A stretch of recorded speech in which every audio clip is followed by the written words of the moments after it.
Let's see this problem.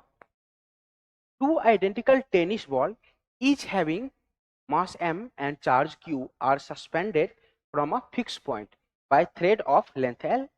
What is the equilibrium separation when each threads make a small angle theta with the vertical? तो बच्चों ऐसा बोला गया है कि हमारे पास दो टेनिस बॉल हैं जिन पे कुछ चार्जेज हैं और इनको एक पॉइंट से सस्पेंड किया गया है इस तरीके से।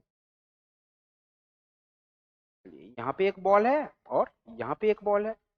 अब ये दोनों ही थ्रेड जो है वो वर्टिकल के साथ कितना एंगल बना रहे हैं? थीटा एंगल बना रहे हैं। ये भी एंगल थीटा और ये भी एंगल थीटा। तो हमें बोला गया है बच्चों इन दोनों बॉल्स के बीच का सेपरेशन निकालने के लिए, है ना। इन दोनों पे ही चार्ज जो है वो क्यू है, स्ट्रिंग की लेंथ जो है वो एल दे करके रखी गई है ना। तो बच्चों इस पूरी लेंथ को हम कितना मान लेते हैं? एक्स मान लेते हैं। दोनों के बीच के सेपरेशन को हम एक्स मान लेते हैं। अब थीटा स्मॉल है बच्चों, तो यहाँ पे हम जानते हैं कि ये वाली लेंथ कितनी हो जाएगी भाई? 2 हो जाएगी, है ना। तो अगर यहाँ पे हम tan थीटा की वैल्यू लिखें, है ना बच्चों, यहाँ पे अगर हम tan थीटा की वैल्यू लिखें तो tan थीटा अपना कितना हो जाएगा? x/2 डिवाइडेड बाय ये वाली लेंथ। लेकिन हमें पता है बच्चों ये l लेंथ जो होगी वो लगभग लगभग इस लेंथ के बराबर होगी। क्यों? क्योंकि हमारा थीटा जो है वो स्मॉल है। हम कह सकते हैं ये लेंथ और ये लेंथ ऑलवेज मतलब ऑलमोस्ट क्या है? बराबर है, क्योंकि थीटा क्या है? बहुत छोटा। तो ये वाली लेंथ को भी हम कितना लिख सकते हैं? एल ही लिख सकते हैं। तो tan थीटा की वैल्यू हमारे पास ये हो जाएगी। अब जरा ध्यान से देखना बच्चों, इस सिचुएशन में हम कह सकते हैं कि यहाँ पे जो स्ट्रिंग में कुछ टेंशन होगी, है ना। बॉल पे इधर कोई फोर्स लग रहा होगा, इलेक्ट्रिक फोर्स, और बॉल पे नीचे की तरफ लग रहा होगा mg। अब टेंशन का एक कंपोनेंट जो होगा वो mg को बैलेंस करेगा और वो कंपोनेंट कौन होगा? t cos theta. At the same time t sin theta जो है fe को बैलेंस कर रहा होगा। तो आप क्या लिखोगे यहाँ पे?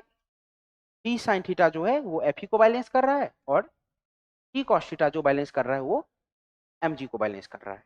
तो यहाँ से दोनों को आप डिवाइड कर सकते हो बच्चों। आप लिख सकते हो tan थीटा जो होगा वो fe बाई mg के बराबर होगा, है ना। अच्छा, fe की वैल्यू आप क्या लिखोगे?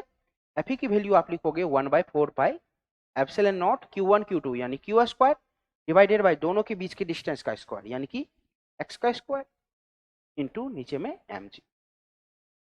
चलिए tan थीटा की वैल्यू आप वहां से रख दो, x divided by 2l is equal to q square divided by 4 pi epsilon not x square into mg, है ना।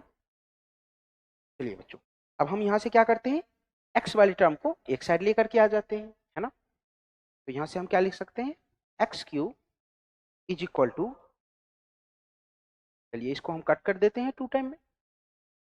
तो this is equal to q square l divided by 2 pi epsilon not mg pi epsilon not into mg।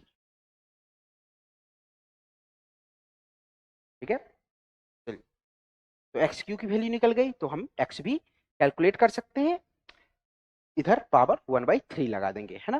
चलिए तो हमारे पास x की value कितनी आ जाएगी? q square l divided by 2 pi epsilon not mg to the power 1/3। तो ये आ गई हमारी x की वैल्यू। चलिए ऑप्शंस मैच कर लेते हैं। q square l by 2 pi epsilon not mg to the power 1/3। तो ऑप्शन बी जो होगा वो अपना राइट आंसर। ठीक है,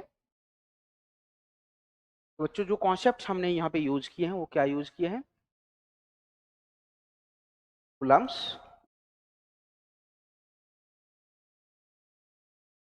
ठीक है,